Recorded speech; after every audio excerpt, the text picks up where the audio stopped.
Hey, good evening, Galleon. This is Tom O'Leary, back for another Monday night. I hope question and answer session. I've got plenty of stuff to monologue about, so save you from that. Um, it's funny. I met a fellow Galleonite today. I was over what I was jokingly calling a recruiting visit, meeting with a grocery store operator interested in the Galleon West property. And I'll be darned if I didn't see three people from Galleon over there. And one of them recognized me as a result of doing these live streams. So anyone who knows me, that's the wrong meat to give this guy. So it gave me confirmation that people that I wouldn't know catch a glimpse of these Monday night sessions. So I'm in for the duration as far as doing this and try to make it as interesting as possible. But it was surprising. I think it was just a coincidence that I ran into three different people. But one of the folks I ran into, I recognized from a local business, and he appeared to be an employee over there. So the various parts of this grocery store opportunity, not to sound like a fuzzy worded person, but this opportunity and working the puzzle to get everything solved, I think it's a real positive step for Galleon.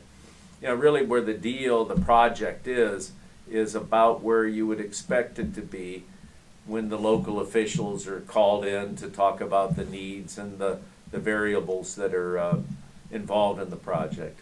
So I think we're moving ahead. There's one small, it's for the most part, it's a procedural situation at council tomorrow night, but I know this council and many other councils here previously in Galleon have wanted to have a vote, a say in any sort of liquor, and in this case, a beer and wine permit. So the name of the company easily Googled up, if you will. That'll probably come about as a result of what I expect to be the council supporting the sale of the old beer and wine license up there, which is the property of the previous operator, to this new operator. So it's a tea leaf reading kind of thing, but it is a critical part of getting the grocery back in Galleon. So I got a really nice tour of the facility, and some of the things that are standard practice in this operation are things that I think will meet the appetites, not the right word, the interest of younger shoppers. A lot of ready-made food, a hot bar, if you will, that is it would put most of us cooks to shame in terms of the quality that you could see. A lot of that stuff cooked in-house, and so that's a neat thing for the get off work, go home, you want to have a real meal, you go there, you pick that up. It's for folks who like to cook their own food and spend hours on preparing it. They also certainly have those kinds of things to buy, but for that younger generation that get it and go, they also have a fully developed click and ticks, what I call it, but that's probably a Kroger term.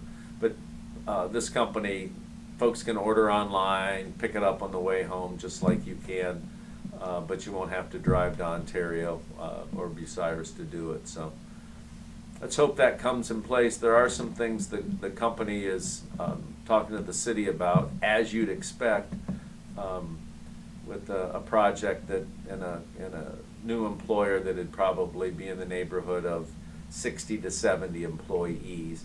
As people who know that business, they're not all full-time employees, but there's quite a range of semi-skilled labor that they'll need.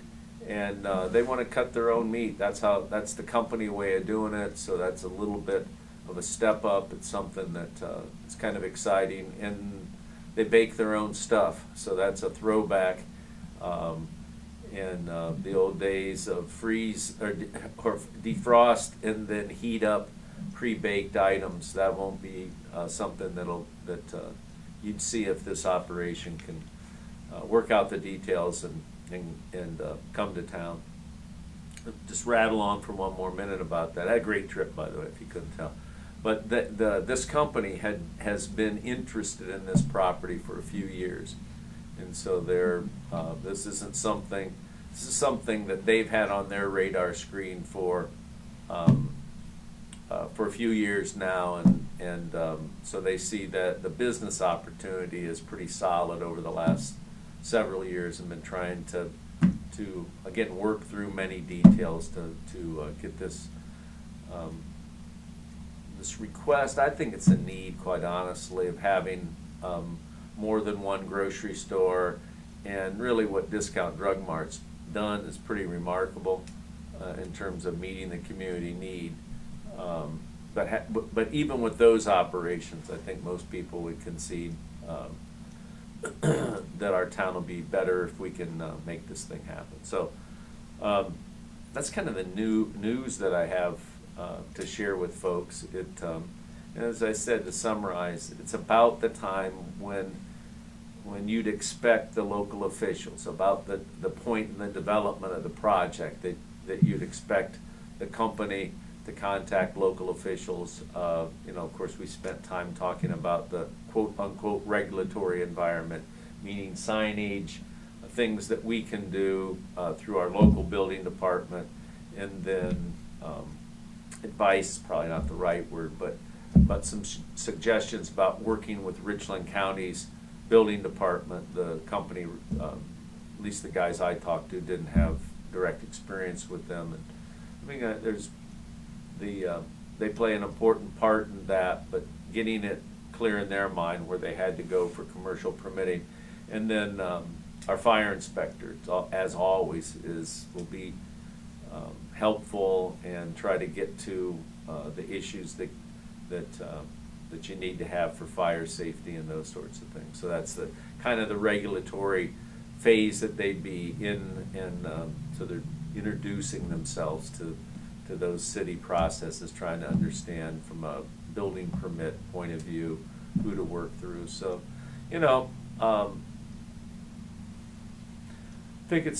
I think it's long overdue, and but we're, I don't know, late summer, early fall, and I think this makes if the company can't get it started early enough in 21, project probably falls into 22, and it's those construction details, that kind of stuff, unfortunately would miss for Gallianites the Thanksgiving, Christmas kind of rush at the grocery store. So we'll see what happens, and I'll try to use this forum to get the word out. So I feel like I'm droning on and losing energy, and I don't want to be that way about it. It's a really cool project, but I expect to still get questions about it and all of that kind of stuff. And I'm not being coy about the name, but it'll come out soon enough. And we don't want to do anything that would screw up the deal. Mayors are known for that, So I don't want to be that guy. What I'm pulling up now, unless there's a question, I want to go. There's a bunch of stuff on the tomorrow night's council agenda that'll form the basis. So, got a question? Yeah, Cindy just wanted to know, will this new store be in the former Geyers? Yeah, gosh, Cindy, I didn't say that, and yeah, that's what the project is, and that's why the working through the lease arrangement's real important, because of some of the ways that the previous operator left things when that was shut down. I'm still a Geyers fan, hate me for it or whatever. Family did a lot for the community, and its end was not anything that anyone hoped for. And certainly most of the family said there are some things that, heck, it'd be open 2-3 years ago if it wasn't a complicated project. So, all right, Cindy, thanks. That was Is that all it? on that. Okay. This is the risk of people turning this off, but I guess I got A through H. I want to talk about some things that are worth noting, and I think there's steps forward. It's kind of what initially is a small step for the city, but I think it could pay dividends 3, 4, 5 years out, and that's a grant that the service director came upon and really argued's not the right word, put it forward, and that's to create a transitional work program. It'll do a couple of things, important things. One is an update of our job descriptions, which she painfully, at least painful to me, pointed out at a recent committee meeting, hadn't been updated in their totality since 2003. So, the kinds of things that don't get attended to when you're bailing out of a flood of a fiscal emergency and then trying to get things back forward. No excuse, but the PDs, position descriptions, are old, and I think the taxpayer, the management, if you will, and the workers all, up-to-date job descriptions, it's per se good. But for me, the more the part of this transitional work grant that is most important to me is we've had a few situations in the 8 years that I've been mayor where people have been hurt on the job, either with an acute injury, got hurt in a way that caused a lot of trauma, fell off a ladder, that kind of thing. And then in other cases where a degenerative condition caused somebody to be lesser and lesser able to work, I think there's a lot of bad jokes made about city and public workers leaning on shovels and stuff. But the fact of the matter is it's a real physical job for most people. Talk to any firefighter. There's a reason that they're able to retire earlier, and it has to do with for many people, some of the things that happen when you have a workplace injury. So anyways, I don't want to get off the subject. The subject is that with this grant, we will develop a transitional work program. And so that the organization, we have 100 people. It's a little small maybe to do this, because if your skills are in operating a backhoe, and let's say you have a back injury or a major surgery and you can't operate the backhoe for a while, there aren't a whole lot of meaningful transitional jobs. And so that's where the grant will come in, and we're placing some hope in workers' comp's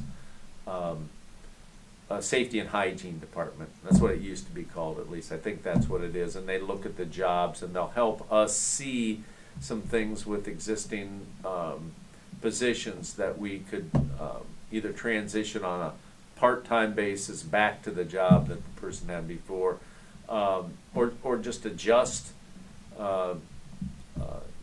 at a certain physical condition. Sometimes it relates to age. You can't do what you did when you were younger, so we're going to try to anticipate. Some people are going to get hurt, you don't know who, but right now when that happens, we have no organized, and from my knowledge, the city's not, since 2003, had anything that would amount to a transitional work situation.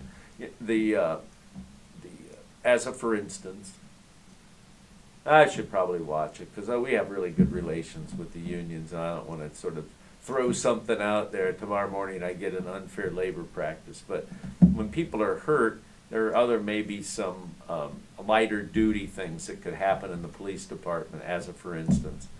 And so we want to look at that. Some people don't want to come back to work when they're hurt. Most of the people that work for the city, and I think most people overall, want to get back to work. There are knuckleheads that are getting a big incentive to stay home, and I don't know if they're knuckleheads. Maybe that's the smartest $300 a week that they'll maybe ever make. But anyways, the people who work here work through the whole COVID thing, and we don't have an opportunity when something happens that keeps them off because of an injury or an illness, we don't have a way to get them back to work sooner. So I'm pretty excited about that. I don't know how anybody would be against it, and I don't anticipate it, so that's probably the most commentary that anybody will hear. In fact, it was so long, I timed out. Next thing is the Victims of Crime Act. It's not complicated, but it gets into some detail. It's really the Director of Law's area. It's a contract he executed. You get some wise guys and gals out there that would goof on the Victims of Crime Act and what's done. I think probably maybe not enough. You think that's not a priority until you may become, or somebody becomes a victim of something other than a minor crime. So that's it. It provides assistance for those people. I don't know. You always have some questions. That may not fly through, but I wouldn't want to bet next month's utility bill on that not flying through on the first reading. The next issue is really the last piece of funding for the 598 project. It's one of the early indicators of escalation and let's say at least a highway construction. We're not bidding anything other than highway construction, so I can't talk, intelligently or based on recent estimating on other kinds of construction projects. But there was a $120,000 increase in the estimate, actually $122 and a few $100 in the estimate of the big widening project. And without boring people to tears or to sleep, the way that has always been set up is that the state put money in. The term stackable is kind of annoying to me, but it's kind of how it is. State put 2 layers of funding in, right around $3 million. I think it was 2.67 or something like that. And then it was up to the city to put the rest of that project together. So the city has been investing in the real estate, the little bit that we bought, been investing in developing the plans, getting the project ready to sell. And as it turns out, the estimate that was good about 6 months ago turns out to be a little shy of necessary funding. So the council's going to look at how to provide supplemental funding to that project. There's 2 sources, and what they end up voting on, I think it's for the citizens, particularly people who use that corridor. For the non-citizens that use it, those rascals. I think it's a necessary investment. I wish that this kind of bump in the road didn't happen this late in, if you will, the process. But any event, we'll either use unappropriated general fund dollars or go through the process of allocating some of the capital improvements dollars. So, in the latter case, it's kind of that's what they're there for, is for capital improvements. So I think that makes sense. I'm not a big fan, as you've heard me opine on before, I'm not a big fan of highway projects using that kind of potentially long-term capital funding. I guess how I convince myself it's different is that this will have a much longer useful life, and so it's it's not simply using the same dollars to resurface a street or other kind of highway improvements that a lot of people feel like that's the top priority on capital improvements. So that's my golly, I hope it's the last piece of funding on that project, but a lot of time has been spent on it. I expect sort of a collective groan and maybe a number of councilmen thinking, boy, when is this ever going to end? I think the answer to that is I feel the groan, and I think I'm really hopeful this is the last adjustment. But that's like setting a date on it. So we'll find out really in early July. I think the sale of that project by ODOT is the 1st of July. So hang in there for a few more weeks on that, folks. The next thing is tree trimming. It's just bidding it out. We divide the city up into quadrants.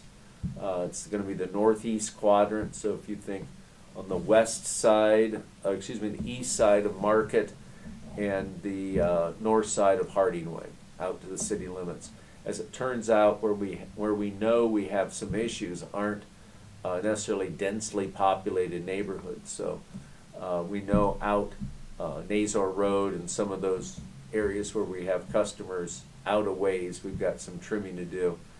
But if you think in your mind's eye, that older part of Galion, that old North School neighborhood, there are a lot of old trees there, and so a needed and we hope easy to execute contract on that. Got to settle my timer a little bit. I'm monologuing really bad, so if there are questions, save me from myself. But go back to the other big piece of legislation. This keeps timing out on me. There are three then pieces of legislation that make up the rest, and I'm about done talking about tomorrow night. That has to do with the creation of a fund to be able to receive outside money, if you will, jobs and commerce money through one part of state government in the total of $75,000, and then for people who pay attention to these things, $462,000 grant through another program with the state, both to bring money to the extension of the road out there in the area of the potential free center, that whole north end development. So one ordinance is to create the fund, and the next ordinance is to these are reimbursement grants, so the city's going to have to appropriate the money to be able to build the project and then be reimbursed for that. So that's what the next ordinance will be. And finally, the last one, I guess the way they're numbered is kind of backwards. It's authorizing us to apply for and receive the grant. I see that maybe more as a formality, but I think it's important that we document that we wanted it, and so that's a trio of issues that'll it may take a little while, as folks who followed this remember it was a 4-3 vote after 3 readings. I'll be honest with you, I haven't talked to any of the no votes to see if, now that the decision is over, if they feel the same way about creating the fund, agreeing to receive the money, fronting, if you will, the money for construction, so we can get those dollars reimbursed, all of that stuff. I'm not sure if their minds have been changed on that. We'll find out that tomorrow night. Last thing, we're okay on time. Last thing I wanted to talk a little bit about is what I would hope is close to the final disposition in the division of and the use of CARES Act money. Talked about it a few times. Council's seen it, talked about it. We've gotten some feedback.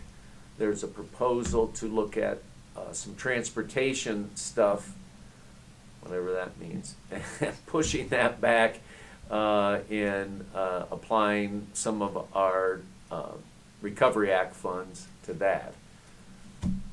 So really what the request is, what our intention to do is to get authorization to proceed with the contract with United Way. They came to us, said that they'd like to administer a utility assistance program, kind of a third party to do that. I've thought from the start that there were more individuals, more businesses that qualified for CARES Act funding because of impacts from the virus on their ability to pay electric bills. But I was surprised by how few folks utilized it, and not every eligible business did. It's funny that a lot of businesses applied for the PPP and for those, PPP, and those other federal incentives, and they didn't apply for the same sort. Maybe it was just the $100, might have been the other reason. that businesses didn't apply. I don't know, $100, $100. It's worth a lot more to individuals, and so this plan is to try to create a second opportunity and have some confidence in the United Way's ability to reach eligible folks better than we were able, the city, to outreach. The folks that work up at the billing office, their monthly scheduler or cycle of billing and receiving is that workload keeps them hopping, and so we're going to try to provide that assistance. Use this live stream as a forum to get the word out that we're doing it, and then United Way is going to do some things to promote it. The other part of the money, it's probably we have about $350,000 left. About $150,000 approximately would be the value of that contract, and both United Way and the city will keep close monitoring on that to make sure it's being used, because there are other activities, other things we can use it. But I think it's a little bit hopeful of an allocation, but they're gonna make a run at it, and so utility customers who felt like they were adversely impacted last year, that's who I'm talking to specifically. And I'd also say that if you got the $100 last year, that doesn't in any way disqualify you for further assistance in this upcoming program. Okay, next thing, the other half of the money, or a little larger than half of the money, is for a business assistance program.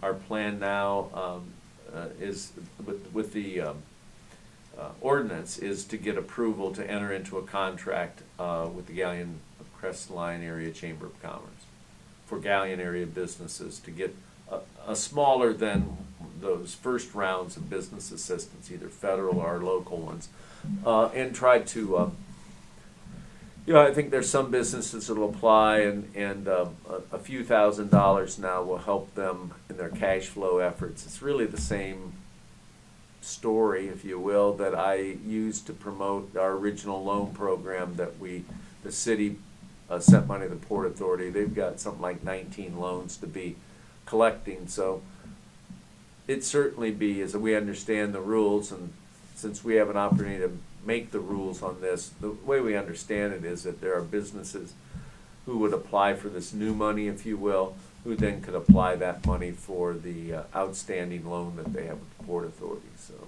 I hope that happens in several of the cases. So anyways, that's the use of the CARES Act. We continue to have some of your CARES Act dollars going to provide the fuel, the food, if you will, for the mobile food pantry.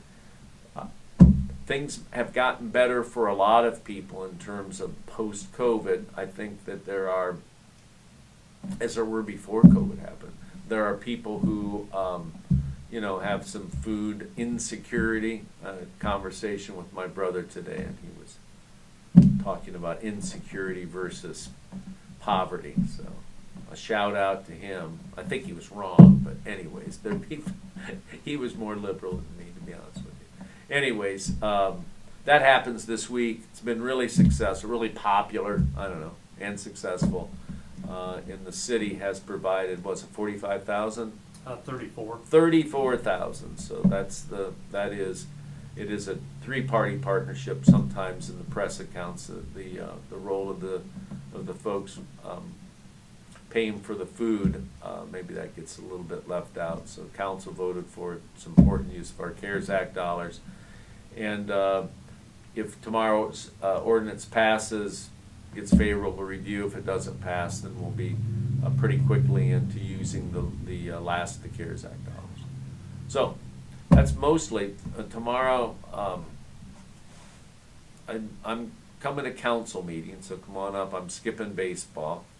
It's a hard choice, but there's so many important things. This is not a good time to take a vacation day, so to speak. So I went over most everything, so feel like you're fully informed. I believe every effort's being made to try to get participation. I'm not quite sure how they're gonna do it, in terms of, live streaming it or providing opportunities, but, I know they're working on that, so. If you really wanna see the action, come on up, there'll probably, certainly be plenty of seating for tomorrow night's council meeting. Anything going on with the questions? No new topics, just a couple of comments. Yeah, Going please. back to the grocery store, Yeah. Dawn said praises to Drug Mart. And then Paula said, wish we had a store open 24 hours like Geyer's was. Yeah, we talked about that a little bit today. I don't think that's probably gonna happen. It will be an adjustment for, there'll be more activity in different hours up there, so that will kind of change things. Deliveries, they were talking about 5:30 deliveries, interested to see if there would be any sort of ordinance prohibiting that or enabling that. So that's, I've got a list of to-dos, and that's one of them. So, yeah, you're right. I miss Geyer's in the middle of the night when you really needed something. I think everybody does. You're as likely to see me at the Drug Mart as you are at Myers in terms of shopping. I enjoy that experience. That's how old I am. But anyway, it'd be nice if it was 24. I doubt if that's how it starts out, at least. So, other comments? No, that's all I had. All right, sounds good. On Wednesday, I believe, I'll wind up with this. Wednesday morning, we're going to put together an exercise, we'll put it that way, of various groups that have an interest, a front row interest, literally, in closing the gap within the community among, if you will, opinion leaders on how to proceed with the Free Center. So we're going to look at 3 topics, and we're going to start by kind of a step-by-step review of the now, it's hard to imagine, 2018 operating pro forma. So I think what we'll find is some of the numbers, I think the structure overall will be, have the same strengths and weaknesses that it had 3 years ago. I think there'll be some work to be done on adjusting for current costs and whatnot. So that's the first effort. There's been, among the people who are skeptical about the Free Center, there's been a lot of conversation about how the operating plan pro forma doesn't add up. I'll be in trouble no matter what words I use on this. But anyways, if it doesn't add up, if the costs that are identified are not the kinds of costs that it would take to operate here in Galion, that would have to do with some of the personnel estimations and some of the stuff that drives the early operating costs when operating costs exceed revenue. That's what's got people anxious. So we're going to take a look at that. Certainly, I think the involvement of the business community, I believe there's a chamber rep going to come. What I'm hoping for through their participation, back up a little bit, the YMCA was very helpful in providing kind of real world, we've been doing it for 50, 100 years, running a recreational facility in Galion. Pretty darn nice one for a community our size, and well maintained and all that kind of good stuff. So that's really why they're there, to help along with other people.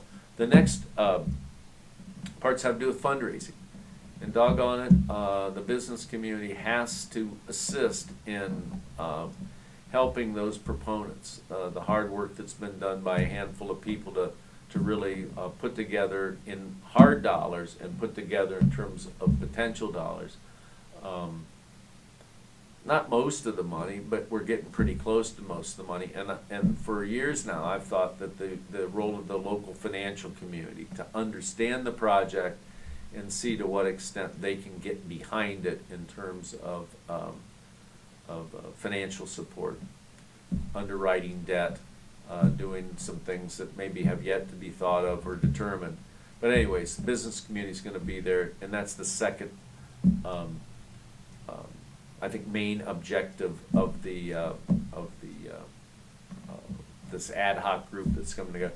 Third main objective is to develop, I think, a strong political consensus. My own opinion is on this is that there's more support out there than has been pulled together, meaning that that by and large the YMCA members, I think, ought to like this facility, ought to embrace it and see it as a way to make their organization better, and we need their support.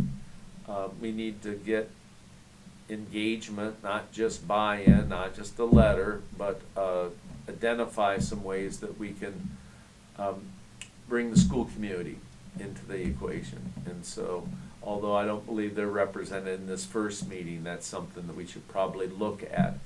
And a letter of support from the school board would be nice, but understanding how, if the center's built, how does that directly affect, in a concrete way, the schools in a positive way. There's been a lot of discussion about big tournaments will bring activity to some of the schools, and that's good for the schools. I think that the schools have to see that opportunity and understand how that's a at least a break-even proposition for them. I don't think anyone wants to make money on it, but there's certainly a need to break even. So that's really the third part of it. How do you put together? We'll get to the third part if we succeed in the first two, though, folks. First part being, again, getting this operating plan so proponents feel comfortable and confident. Those skeptics who aren't against the project but aren't sold on the project have something more tangible, something that's a little more, if you'll excuse the expression, bulletproof. And so I think if we get that done, we move to how are we going to raise the millions that are yet to be raised. Another big step, another big challenge. I think at that point, the third objective will be relatively easy, because if you answer the first two, the third of how does the community come together rather than be pulled apart, I think that that begins to solve itself. So that's tomorrow, no, excuse me, that's Wednesday morning. And, you know, it's open to the public. It's not an exclusive thing. We're not, you know, it's not secret handshake and we're going to play golf in a private club, anything like that. So folks are motivated by what I'm mentioning to come listen in or whatever, come on up. I'm not sure where we'll end up in terms of a room, but we'll work that out depending on what shows up. So that's Wednesday at 9 o'clock. And with that, I'll see if there are any questions. Okay. Well, I hope what usually happens again, and that people's questions maybe were answered. But what happens is a few dozen people watch it on Monday, and then by the end of the week, a lot of people, including my new friend Mr. McAvoy that I met on my recruiting field trip today on the mayor's excursions into trying to get a grocery, a full service dedicated to grocery, another one, because Save a Lot. Just go out there, a lot of people use it, but another one, it's a common desire, and so anyways, I'm out on I didn't have a safari hat on, but I was out doing some recruiting, met Mr. McAvoy, and appreciate the time you've spent listening today and on throughout the week. So with that, I'll say good night, and have a safe one.